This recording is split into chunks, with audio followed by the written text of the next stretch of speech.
Welcome back to the Two Blues podcast.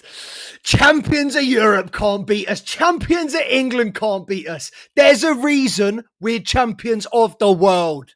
Welcome back to the Two Blues podcast and an impromptu live match reaction. Look, I wanted to bring you a live match watch along from tomorrow's game, so there weren't going to be enough time to edit a match report. You lot are going to have to get it live, reactionary. I may be steaming. I may be in the ascendancy right now. Oh my days. Why have we waited this long, the entirety of September, without a solid performance? But today, Estevao Willian, what a boy, what a team, what a performance from a team that was bare bones. Both centre-backs that haven't started a game this season, both centre-backs taken off injured. Unbelievable. A virtually non-existent striker.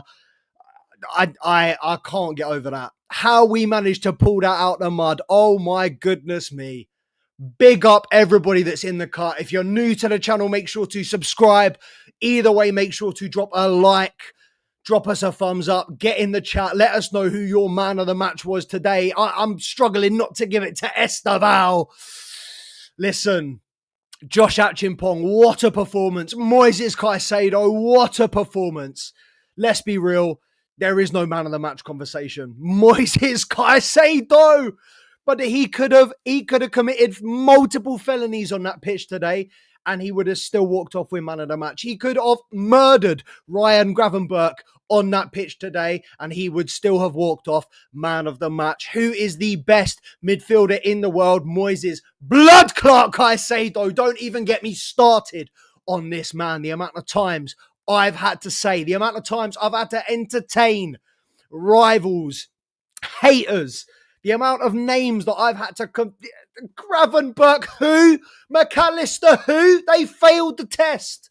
This was the ultimate test. You've had a minute to settle in. Come to Stamford Bridge. See what he's about. You couldn't lace his boots. You couldn't sniff his shin pads about. Compete with him. Moises Caicedo, 10 times out of 10. And twice on a Sunday. Bumper Clark 4 times on a Sunday. The best midfielder in the world. The most complete midfielder. Arguably, maybe the most complete footballer in the world at this current point in time. There is nobody that does it like him. And across the board today, I thought excellent performances at the back. Let's start at the back. Robbo Sanchez. Hey, hold on. Am I seeing ghosts? Oh my God. Just OMG. TSC, big up yourself. OMG. No way Charms is not going to believe this, brother. I'm going to have to drop him a stream. He's been bedridden all week. He reckons he's got COVID. He's got this new strain, but oh my God, big up yourself. How are you? But where you been? It's been years, man. It's been far too long, just OMG. I feel, City have been mid for a minute, so you're probably still not even coming out of full hibernation yet, but oh my God, let's get back into it. That whole back line. Oh my goodness. Sanchez didn't have too much to do today, and he didn't do too much wrong either. There was that one flappy cross at the start, but apart from that, I thought he was solid. All the way across the back line. What a performance from Josh Achimpong today. I mean, those centre-backs, Badiashile and Achimpong, thrust into it today. Horrible fixture to have to be called up when you haven't got that many minutes, when you haven't been playing consistently. Not even in the Premier League, but just for Chelsea in the last few months. But Josh Achimpong stepped in and stepped up today. If not for Moises Caicedo, Josh Achimpong would easily be my man of the match. I thought the way that he pocketed Alexander Isak, not many world-class centre-backs can do what Josh Achimpong did today. I thought it was when he switched over to the left, when Badiashile got injured and he switched over to the left, that's when we started to see a little bit of rustiness, a little, the floors started to creep through. But prior to that Badiashile injury, I thought Achimpong was impeccable. And now you lot are starting to see why I've propped this guy so hard for so long. He is unbelievable. The talent in this kid is crazy to see. On the ball, off the ball, taking the ball forward, his actual one-on-one defending, his positioning, his football intelligence, his IQ. way above and beyond what it should be for an 18-year-old, what it should be for a player of his level. But he is so good, he is so comfortable coming into this Chelsea side. He showed it multiple times in the Conference League last season. And again today, like I said, stepped in and stepped up. That is going to be the tagline of my short today when I record it after this. Josh Achimpong, give yourself a pat on the back. Give yourself a round of applause. And I want the whole team to give him a standing ovation when he gets into that dressing room after the game, because that was an unbelievable performance from Josh Achimpong. If he has not proved that he can play on that right side of centre-back when Levi Colwill is back fit, I do not know what that was. That was the greatest audition I've ever seen in my life. And Benoit Badiashile, fair play to him. He's a player that I really, really like. And I thought when we first signed him, he came under a lot of criticism, most of it unnecessary, a lot of scrutiny. And yeah, form has been very inconsistent. Coupled with injuries, he's struggled to lay down a consistent run of form, a consistent run of games. But the last couple of games, Benfica in midweek, he was superb. And then again tonight, I thought he was superb. I thought he did everything right, very, very little wrong. A couple of set pieces, corners that he gave away, but we didn't concede from them. I thought overall, Badiashile and Achimpong were solid today. Could not pick a fault between them. And then on the flanks, Marc Cucurella, when is this guy not at it? I was Marc Cucurella's biggest hater. I was Marc Cucurella's number one op. 18 months, 24 months, I hated this guy. I would want nothing more than him out my club. But he is the definition of give it time. He is the definition of jumping the gun. Obviously, it doesn't write off what he was doing when he first came to Chelsea. I'm not going to sit here and say that he was a different player, that he was a better player. But the turnaround from Marc Cucurella, the way that he has completely flipped his Chelsea career and gone from the first name that I'd cast off the team sheet to one of the first names on the team sheet every single week. He is undoubtedly, for me, the best left back in the Premier League. I think when you're talking world football, there are only a handful of players that can even have that conversation. Nuno Mendes, I'd argue, is better than Cucurella. But apart from that, I don't think there is a clear success. I don't think there is a clear pecking order. He's 100% top three left backs in the world, 100% the best left back in the Premier League. And Reece James, again today, look, his performance wasn't glitz and glamour. He didn't really do that much. But you know what? Some of the passes that he played, some of the challenges that he made, the positional awareness, the football intelligence, Reece James, undoubtedly the best right back in the Premier League. Across that back four today, Sterling.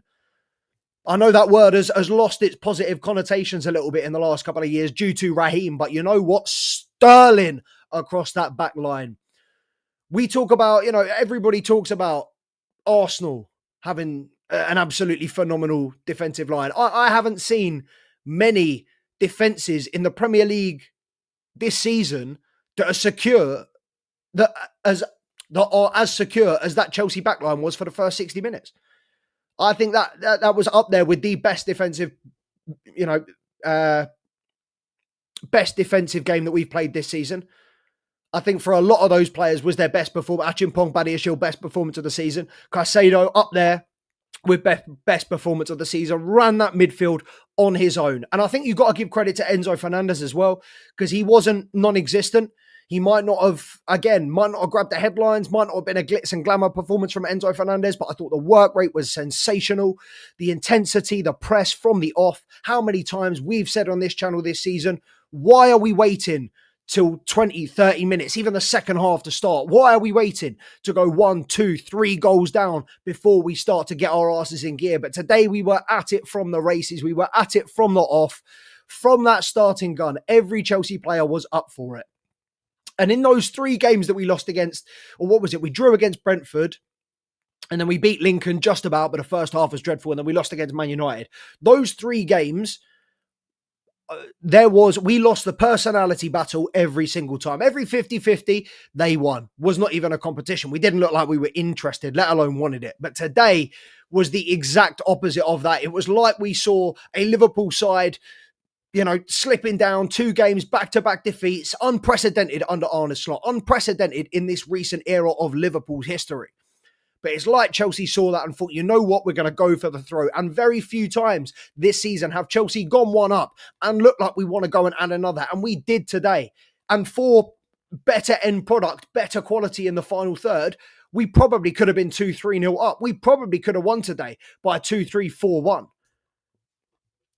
Look, it will come with time. I think Garnacho I warmed to today. I've been a big skeptic of the Garnacho transfer from the entirety, from the off. I was never a fan of him, never thought it was a good move.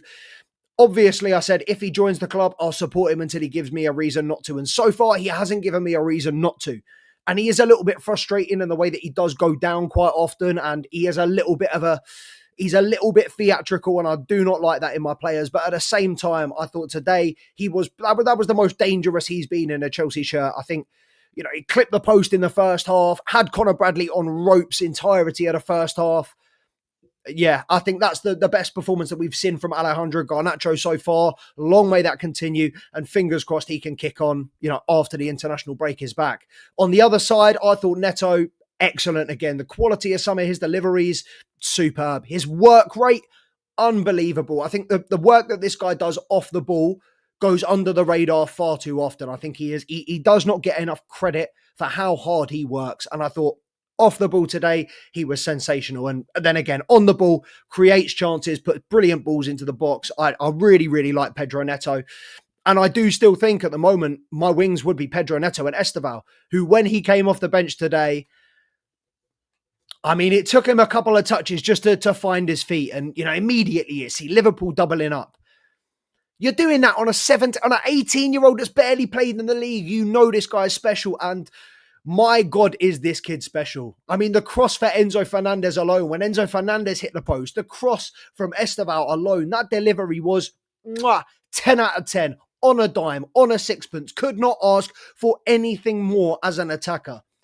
But then to score that goal, and look, it may not have been not the most glamorous finish.